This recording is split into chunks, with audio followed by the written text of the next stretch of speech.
trainer for the Ballen method. Today I am going to be showing you guys how to add annotations to your videos. These are really cool features. They're little pop-ups that appear on your videos that can take them to another video. Just give them a little tip, trick, tool, definition, or you can actually link them back to your website.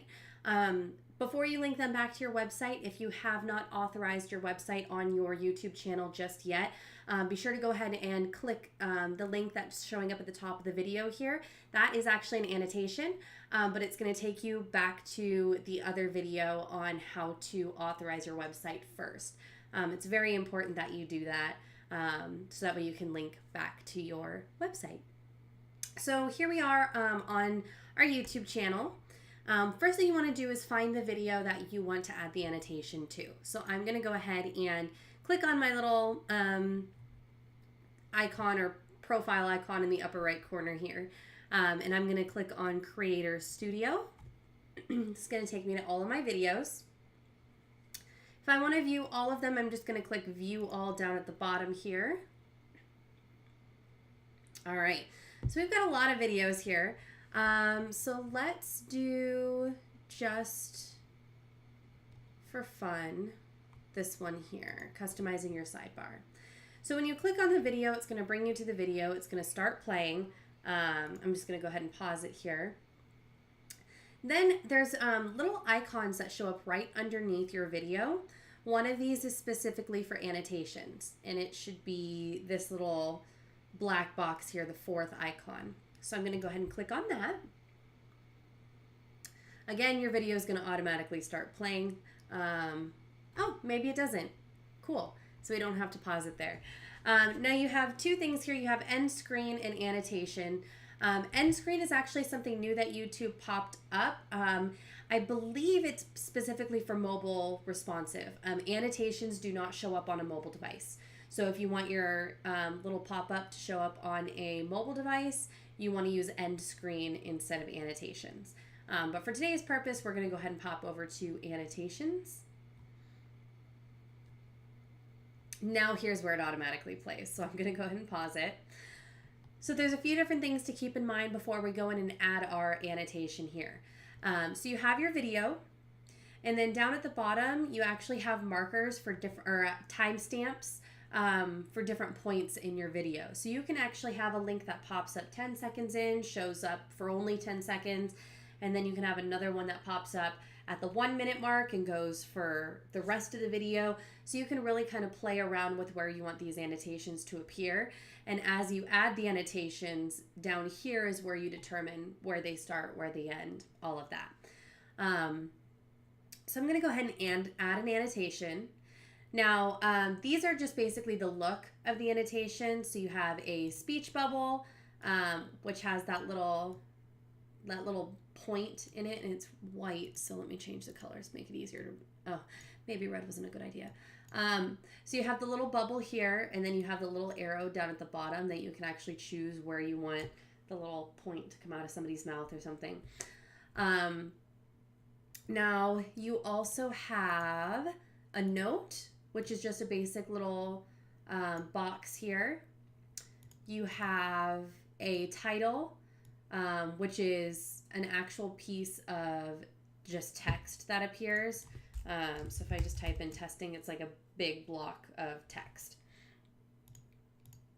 You can also add spotlight, which is basically just a little square with text that shows up underneath it.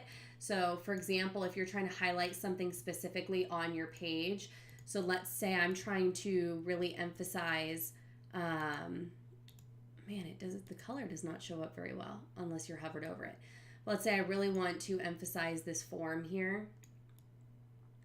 I can actually put a little square and then put the text underneath it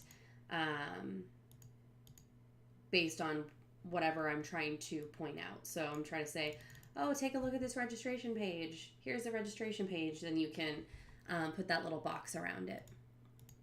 And then you have label, which looks like it's very similar, but it has more of like that Polaroid picture where it's the white border and then the thicker border at the bottom. Yes, I know what Polaroids are. A lot of people are like, oh, aren't you too young to know what Polaroids are? No, I grew up in the 90s. I know Polaroids, and for some strange reason, they're actually coming back. It's very interesting. But it does look like a Polaroid image here. The one that I typically use the most is going to be Note. I just really like how it stands out a little bit more than any of the others. But play around with them, see which one you like the best for whatever purpose you're trying to make happen. Right now, my goal is to actually get them to click over to my website. You should always have a goal of bringing people back to your website from your YouTube videos. Because if they find your YouTube video from Google or they're on YouTube and they're searching and they find your video, you want that traffic to go back to your website. You want to provide them with the value of your website and potentially get them to register to become a lead. So that's kind of the purpose of this that we're going for today. So when you add a note in here, when you hover over it, you can see that square gets darker. That will happen with your viewers as well. So they'll see it kind of on the video, they'll hover over it, it makes it a little bit more clear. I don't know why they don't make it clear in the first place, probably just so that way they can still see what's going on behind it and it doesn't interrupt their video. But with this, you can drag it around wherever you want on the screen. There's also little black boxes that show up in the corners that you can click and drag and make it bigger or smaller. You just can't take up the entire screen. They do have limitations on how big it can be. Once you have it the way you like it, you can type in whatever you want that note to be. So I'm going to type in view more details.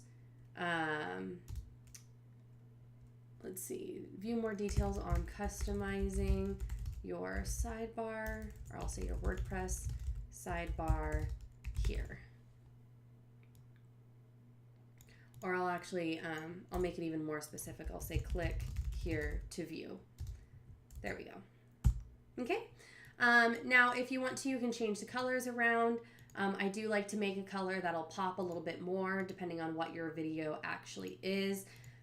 So that yellow is actually really nice, and I'll make the text black. Okay. So click here to view more details on customizing your WordPress sidebar. The bigger that you make your square, the bigger you can make the text as well. You can see once I shrink down the square, the text shrinks down too. So I think that's good. Okay. Now you have two different options as far as determining where your annotation starts and ends in your video. Down here on the right hand side, you have the actual time marker. So if you know that you want it to run from 1 minute in to 2 minutes in, or whatever times you choose, you can actually type those right in here. So you have, I believe it's hours, minutes, seconds, and then milliseconds. Or underneath your video, you actually have this little gray note square that appeared, and you can drag that wherever you want it to start. And then the little red icons to the left or the right, and that's probably a little small, so I'm going to zoom in here for you guys.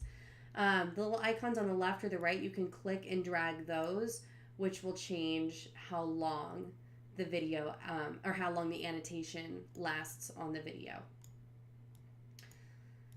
And then if you want to preview it and see how it looks, you just hit play on your video and the marker will go through, and oh, mine's 20 seconds in. Okay, so we'll let it run here for the 20 seconds and you'll see it pop up. So it's got 11, 12, so it should be popping up here any second.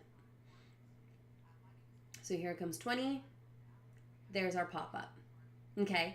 Now to link it to your website, underneath your start and end times on the right, there's a little checkbox that says link.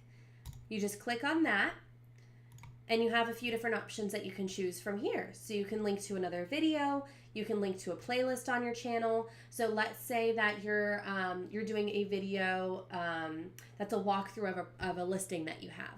So you can say, hey, view all of our other listings in the area here, and then they can actually go to a playlist on your YouTube channel of all the other listing walkthroughs that you've done. Excuse me. You can link to a channel. You can link to your Google Plus profile page. You can link to your subscription. So if they click on that, they're automatically subscribed to your channel. You can link to a crowdfunding project, a merch account, and then associated website is what we want to do. Now, again, if you do not, if you have not authorized your website yet, click on the box above here, watch that video, and then come back and then follow these steps to link it to your website. Okay. So here, you link to wherever you want. So I'm going to hop over to our website here and see if we have a blog for this just yet. I don't think we do. I think that's in progress.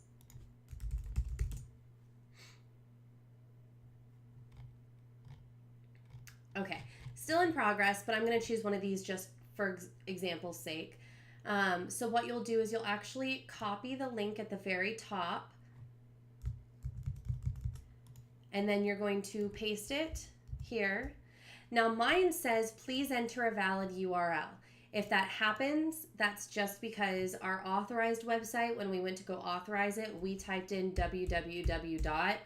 And the link that I just copied didn't have that. So now you see that I typed in www. It works. So you need to make sure that the first part of your URL here, before it actually goes into the category and the blog post and all of that, make sure it matches 100% to what you authorized it as. Otherwise it won't work. That was a very weird thing for me to figure out. It took me a minute. So then once you have that link in there, it pops up with this little arrow. So that way they know that when they click on this, it will open up a link, and the links open in a new window automatically. So they don't lose the video that they're watching. It opens up the blog in a new window. So they have both open. And then once you're done, you just hit apply changes and you're good to go. If you want to add another annotation, you just go right back up to this add annotation option at the top, and it allows you to add another annotation in there. All right. So that is all. If you guys have any questions, you can always email me at sabrina@ballenbrands.com. And I hope you guys have a fantastic day.